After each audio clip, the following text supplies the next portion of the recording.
She was very good with children. She just didn't play with them. She always chose one child. That wasn't accidental, it was a decision she made early and then quietly stuck to. One child, pre nursery age, young enough to accept the shape of the day as it came, old enough to walk, to watch, to explore. One child meant no negotiations, no divided attention, no constant mediation. It meant peace. It meant silence when silence was needed.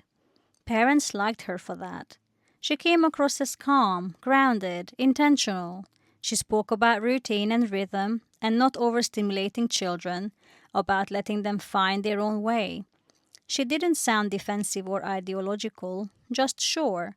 And certainty, especially quiet certainty, tends to reassure people. She was reliable, always on time, always prepared.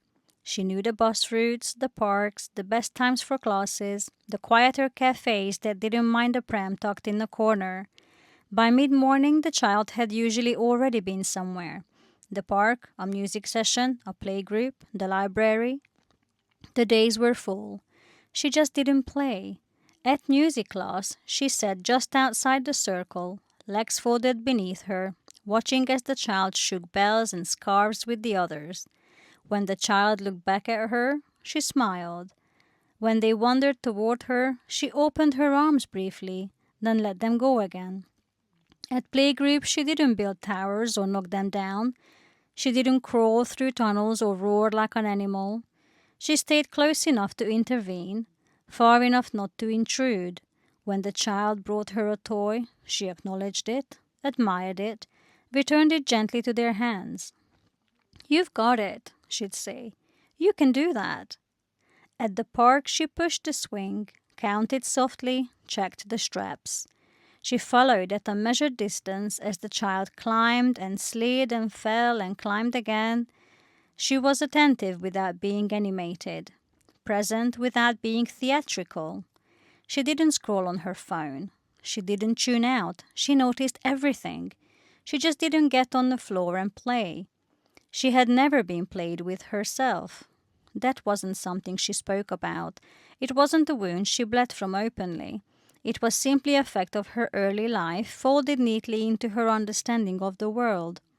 Her childhood had been practical. Adults were busy. Children were expected to manage themselves.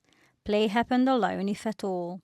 There was no adult crouching down to enter imaginary worlds. No shared games, no voices pretending to be animals or monsters or heroes. She learned independence early. She learned not to expect engagement. And she carried that forward, not as resentment, not as bitterness, but as normality. She believed children were capable, more capable than adults often allowed. She believed constant engagement wasn't always kindness, that space could be generous, that attention didn't have to look loud to be real. And the child loved her. That was the part that made people uncomfortable if they stopped to think about it. The child reached for her hand without hesitation, settled easily beside her, fell asleep during long walks, head tipping gently to one side in the pushchair as the wheels hummed along the pavement. When she arrived in the morning, the child smiled, not the polite smile of obligation, but the unguarded certainty of recognition. There was no distress, no clinginess, no withdrawal. There was safety, calm, familiarity. The families never questioned it. They came home to content children, full days, predictable routines. They trusted her. She didn't give them reason not to. She spoke warmly about their child, noticed small changes, remembered preferences. She wasn't cold. She wasn't distant. She simply didn't perform play in the way people often expect from caregivers. And because no one asked, she never explained. She didn't feel guilty. Guilt implies a wrong, and she didn't believe she was doing anything wrong. She met every need she recognized: food, rest, comfort, safety, affection. She responded when the child needed her. She just didn't insert herself when they didn't. She believed she was offering something valuable, something rare even, An adult who wasn't constantly directing, correcting, entertaining. An adult who trusted a child to occupy their own inner world.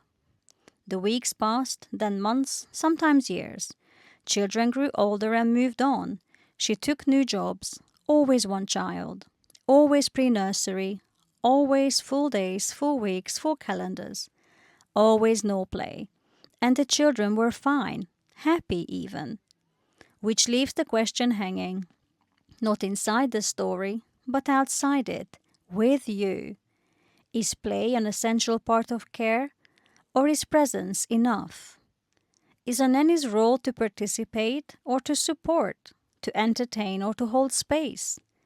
If a child is loved, safe, stimulated, and content, does it matter how that love looks? Would you hire a nanny who doesn't play?